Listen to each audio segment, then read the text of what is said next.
In Two Blue Vortex, Boruto has unveiled an array of extraordinary new techniques, showcasing a level of power far beyond what we could have ever anticipated. Today, we'll be delving into the new abilities of Konoha's most wanted, Boruto Otsutsuki. Over the last 4 chapters, Boruto's arsenal of abilities has continued to expand. We just recently got Boruto Two Blue Vortex Chapter 4 and hey man, chef's kiss, magnificent, boxing, action-packed, anything you could pack in a chapter that needed to be in a chapter, yo, they delivered. Them boys cooking. They on Benihana mode. So salute to Kishimoto and the whole team. Y'all doing y'all thing. But like I said, over the last 4 chapters, Boruto's arsenal of abilities is literally insane. This dude is cracked. This dude is broken. Like, everything that I could have ever wanted Boruto to have, this dude has delivered. He keeps rising within my list of favorite characters in the Boruto series. So we have seen Boruto break out techniques such as, you know, all these Otsutsuki abilities, Kenjutsu, RASENGAN, UZUHIKO. In the latest chapter, flying Raijin. We got purple lightning, seemingly. Like, bro, Boruto might go down as having one of the sauciest time skip forms ever to grace, you know, the anime manga realm in general. Because I mean, even before my boy busted any type of moves, any type of techniques, my boy came with that drip. It's almost like as soon as we saw that Boruto time skip cover, we knew my boy was finna stand on business, and he definitely did just that. Pulled up to Konoha, said, yo, I want all smoke. You a scrub, I'ma body you if you don't retreat, and you know, that's that. Okay, so let's do the in-depth analysis on some of these new abilities that Boruto displayed, you know, within these latest chapters of Boruto Two Blue Vortex. So recently we got the Rasengan UZUHIKO. It's basically, this shit is Shinjutsu. This shit has to be a divine technique because the user basically strikes the opponent with the rotation of the entire planet Earth. So it's literally insane. Whatever planet you're on is going to take that planet's rotation and basically cause semi-permanent damage to the enemy, which, you know, is going to lead them in a constant state of, you know, disorientation, and that continues until either the planet stops rotating or, you know, the person dies, or you deactivate, you know, the technique. The user deactivates the technique. So Rasengan UZUHIKO, that shit is cracked. That shit is, you know, god tier level in terms of, you know, fighting with these new level enemies. You're gonna need something that's gonna, you know, turn the lights off on these motherfuckers. So next we see Boruto use the flying thunder god jutsu. That's literally, I'm pretty sure that's my favorite jutsu in the whole Naruto series. It's the second Hokage's jutsu. Don't get it twisted. It ain't the fourth Hokage's jutsu, even though my boy did throw some sauce on it. Flying thunder god jutsu. I had a theory saying that Boruto would use the Jogan to learn this technique from Minato, and very quickly I said that the pure eye is an eye that allows you to communicate and interact with people in different dimensions. And as we know, in the Naruto universe, the Pure Land is an actual dimension that exists, as we've seen in Shippuden when Obito transferred in and out of the Pure Land when he was helping Kakashi. You have people there who have passed into the afterlife. So Minato's soul returned to the Pure Land after it was removed from the Reaper Death God's stomach. So that gave Boruto, you know, a opportunity to go talk to the man, learn flying Raijin jutsu. That's how I think it happened, because no one else knows the jutsu. Boruto is not in Konoha. He can't learn the technique from anyone in Konoha because he's banished at this point. So that's the only way that he really could have learned that. Other than that, it would have to be either Kashi and Koji having memories of Jiraiya, or Kashi and Koji stealing the scroll from the Hidden Leaf Village. Only possible explanations for this shit, but I think the Jogan Pure Eye route is definitely a more banger, you know, theory. But flying Raijin, that technique suits Boruto so perfectly, and the level of genius that is required to use that technique. The only people that you have seen solely use that technique without any help are genius level shinobi.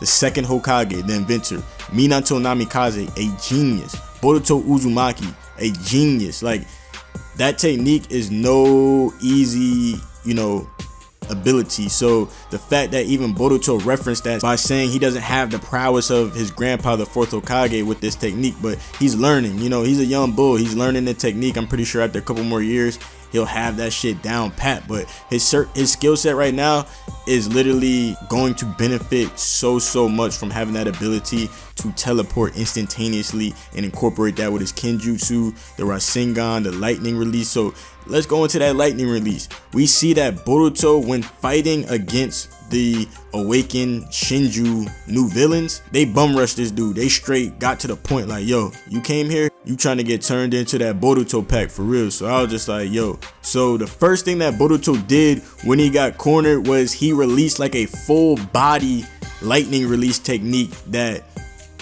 to me, it got to be purple lightning. I know in the actual data books, it has always been said that Boruto in the manga has had purple lightning, and he probably learned it from Kakashi during his training arc, but he just never got a chance to use it. Of course, the anime has its own canon with the whole scientific ninja tool shit, but it's actually been said in the data books that Boruto has used purple lightning. And I think one of the Shinden novels in Boruto with Sasuke, he is shown to have purple lightning. So I've seen Kakashi actually use purple lightning in that same capacity that Boruto used that lightning release in this chapter. He can do like a full body, almost Chidori scream with the purple lightning. So that would make sense what Boruto used, you know, against these enemies. And that's just even more sauce to this man's arsenal, because purple lightning, like, and flying Raijin in the same chapter, and the chapter before that, Rasengan UZUHIKO, my dude, yo, Boruto is him.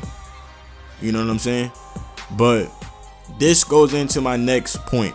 Why is Boruto Otsutsuki's potential limitless?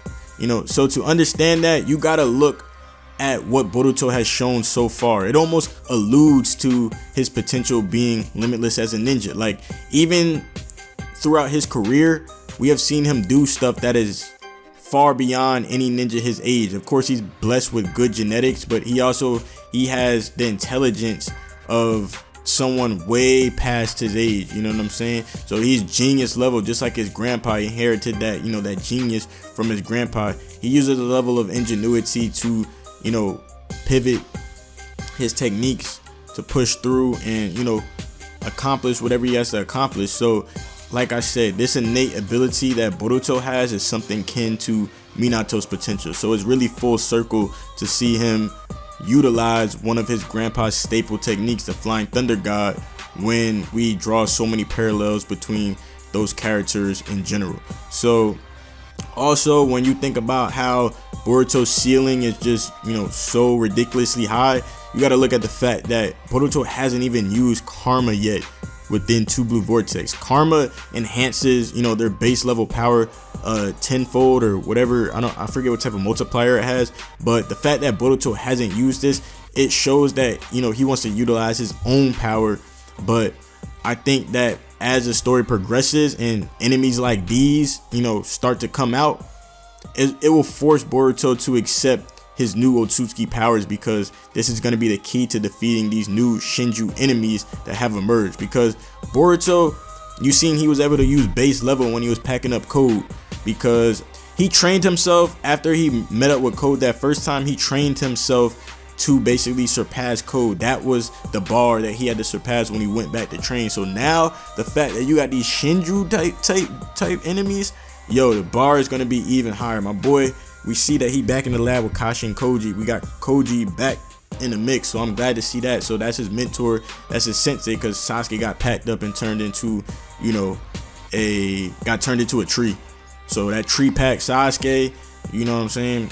Rest in peace to my boy for right now. But it was about time they had him take a timeout, because, you know, they took this dude's arm, took his eye. Like, bro, just sit Sasuke down for the time being. I think that he'll most likely come back at the end of the series. They should really make it like that, because, I mean, at this point, we can really focus on, you know, the main character, Boruto, and Ninja World, you know, revolving around whatever he has going on, and not Naruto and Sasuke city in the motherfuckers. You know what I'm saying? Naruto got packed up, Sasuke got packed up. It only makes sense. So, but like I said, going back to how Boruto is, you know, is just gonna adapt. This is a reoccurring thing within Boruto's story, considering that a lot of enemies throughout the story have forced Boruto to, you know, hit that hyperbolic time chamber and cook up some new techniques or some new strategies in order to elevate to that next level. So I think that right now, Boruto teleported back to his kind of HQ area where he's with Sasuke, incapacitated, and Kashin Koji, and he's basically saying, yo, that shit was crazy, but Kashin Koji saying, yo, we gotta still fight. That's what we gonna do. We gonna continue to fight. So I love seeing Koji still have that resilience, and he's not fucked up anymore, because we seen him in a bad state when he left that Jigen Ishiki fight. But I see my boy done pulled through, my boy back, you know what I'm saying, on his ninja shit. So I think that Boruto is definitely going to come to the realization that he needs Momoshiki's help. He needs the karma. He needs to be able to defeat these Shinju beasts. These dudes are basically like the equivalent to like a Majin Buu type of deal, because they are, dude, that's almost like a ten-tail, the purest form of a Jinchuriki, like a 10-tail Jinchuriki without the Jinchuriki. Like, for a tail beast to have like humanoid intelligence and shit, like that's just scary. I don't know. I really want to see what these dudes can do. I think that this is just only gonna help us get more out of Boruto, and even Kawaki is gonna get pushed to his limits. Even Damon, all the motherfuckers that's sitting in the background chilling. Yo, like Boruto said, if we let these Shinju awaken, it's the worst possible future. So now we in the worst possible future. So we finna see that the worst possible future gonna bring out some of the craziest techniques we done ever seen in the series.